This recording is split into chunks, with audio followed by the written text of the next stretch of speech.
hopefully has. So the more attention being drawn to 2012, the better from my point of view. But we'll see. I mean, they're trying right now to get me on CNN and some of these other big shows. And the only reason they would do it, of course, is because of the film. Sure. Because I'm still... Well, this is such a contrast to Yeah. what'll come out on November 13th. Which, as you said, that's great because it just raises the awareness, and I'm sure you'll get your 80 million probably by doing the CNNs and all that kind of stuff. Well, we hope so. We're working on it. If anybody can, spare even 10 million, it'll help get things rolling. Listen, if you've got your computer, doing some of the Yeah. writing, what's 80 million, Talking about creative financing. Yeah. Well, I'd love to just, do you mind if I share a bit of what you said? Because I No, know yeah, it's everybody fine. hasn't read it, I love that, this is towards the end, but it was almost as if everyone was part of the same inner knowing, the same inside jokes, secure in the knowledge that everyone was interconnected on the deepest level. I was like, yes, and that's what, is my, feelings. And this is a great tool, I think, for us to open up, because I feel sometimes, I'm not a shy woman, but I feel sometimes like, I just keep my mouth shut sometimes when it's just, because I just don't feel like going there, and I think that this is a great tool too, just to open up conversation with people that, that I like, but, that I just don't want to go there with, really. Well, I really appreciate you saying that, and because that's sort of, why the novel exists, because it, unfortunately or fortunately, is time to go there. Right. It's like we really can't, as a human species, afford those who are sort of in darkness and ignorant and not confront them. One of the things that the novel shows very clearly is, Max Duff, writes this incredible paper at Yale, and they want to lock him up. You're right. That was amazing. And that's all true. Literally every word in that chapter is true. And, there's different ways that, because based on the age, could have reacted. And, and in different moments, because we all have self-doubt, we're all human beings, and we're all conditioned, and we have fears and things. And, when you have all these people telling you you're insane, you think, well, maybe, it could be. And, but I went through the whole process, and I did, they even had me take these silly, I don't know what they were, but, whatever they give to people that they're worried about.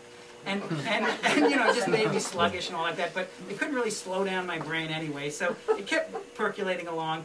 And at the end of the process, I realized, because it was like, well, I kind of got to get back to Yale and accept certain conditions. Yeah, exactly. And so it really became more about, well, the psychiatrists need to hear X, Y, and Z. Right. I don't have to lie. I just don't have to talk about, the fact that, I really haven't changed any of my ideas. Right. I have all the ideas that you think are crazy, but I don't need to. And what's really interesting about that is since the book's been published, I've had two major scientists come to me, both of whom in their own work, one of whom happens to be the chair of the philosophy department of Haverford University, which is one of the more distinguished universities in the country, say, I've spent 30 years developing, it's a slightly different version. I use brackets instead of A is and is not A, and I have humans are human and divine. But it's basically exactly the philosophy that you wrote about when you were at Yale 30 years ago. And then I have someone else who's developed something called the systemic memory hypothesis, who says, this really does get at sort of this whole issue of, like everything's a wave, but it's not a wave; it's also a particle. And so there's really, and the point of it is that you really need to own your truth. Yeah, and until you're absolutely convinced you're wrong, just hold it.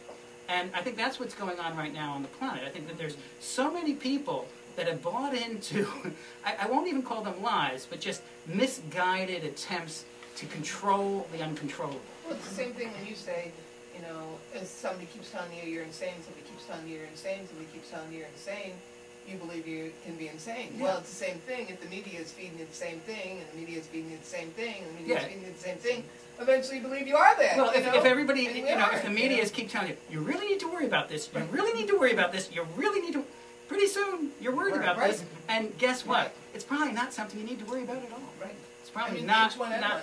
That's a perfect example, isn't it? We all have our concerns about it, but it doesn't need to possess our lives. And the other thing is, most of these concerns, and this is where I like Eckhart's work so much, he talks about how, we've created these institutions whether they're educational or economic, even medicine, and they're about protecting the pain body, which is not necessarily your true human self. And what happens is the institutions become more concerned about protecting themselves. So the things that they're asking us to worry about are things that really do matter if your main goal is to preserve the structures that are no longer functioning. Right. But they're no longer functioning, so I think it's time to let them go. And yeah, it can be a little scary. I mean, if our whole banking system actually collapsed, it might be a little alarming for a while, but it actually is not the end of life as we know it. It's the end of the economic system as we know it. And guess what? We actually have the technology to feed everyone on this planet and to ensure that everyone has good drinking water, access to education, access to shelter, and And 1 in 8 are still starving. and so the system's not working that great right now. So maybe it's not worth preserving. Maybe we do need to let it collapse and start over. I mean, I don't want to get into politics because everybody has their own thing. Two things you brought up that kind of opened up for me. One is you were talking about the movie that's coming out that has an energy of what might feel fear or that. Often in my experience, in my own personal fear, when it goes so far, it shifts into peace. And so, like you were sharing about the possible movie with your book, the timing of that seems like it would ride right around that time, where people are like, okay, what's really happening here, and could strongly be far more open in larger numbers to receive Absolutely. that type of thing. Well, and I do think there's, the universe really has its own agenda. Originally, the 2012 movie was supposed to be released in July or August, and the 12 was published in September. I think the 12 benefits much more from a movie released in November than it would have in July or August. I had nothing to do with that postponement. Right. So I think that things are lining up. I think what you're saying is true. And to trust that more. Yeah. As well as you pointed out with the internet. I can talk to a friend right now in seconds on Skype in Thailand. So the book might have that kind of movement too. In seconds, it can get anywhere in the world when people start to tune in to what it's offering. Yeah, because if you looked at things, I mean, first I just want to acknowledge your comment in light of Barbara Marx Hubbard, who has this wonderful phrase, in emergencies, there's the possibility of emergence. So, in terms of our personal life, when you're in fear, it's like if things are sort of like numbingly bad but not horrific, you're less inclined to make change than when, oh my God, I can't stand this for another second, you're going to move forward. And I think that's true whatever system you're looking at, whether you're looking at your health or you're looking at your economy or you're looking at your spouse, whatever. So, I don't know. But yes, I think that things can change very, very quickly. And I think this is what the models of the pessimists don't take into account. We're living in a speeded up time. If nothing else, this 2012 is about the speeding up of our experience of time. I mean, the Mayan and the Inca and many other indigenous civilizations actually have a completely different idea of what time is. I mean, our idea of time is arbitrary. It's not real. It's something that's very useful for us, and let's not give it up, because we wouldn't all be here at the same time, and we'd be able to do a lot of things.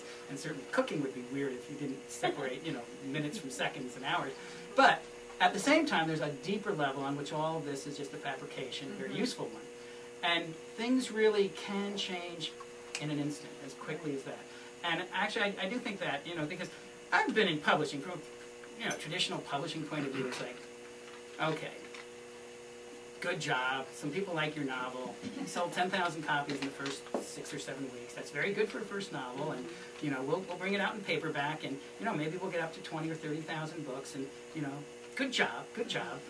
Glad you're doing some extra promotion. I mean, this is more the publisher speaking to me. And I mean, he's not actually saying this, but I know this is his thinking because my father was a publisher. I know how publishers think. So. I'm like, well, no, you don't really understand. This book is going to sell millions of copies. And he said, well, all authors think that. No, this really will. And I don't know when it's going to happen. And it may be 6 months from now. I don't know when, but something's going to happen. Of course, if Oprah picks it up for a book club, that would solve everything.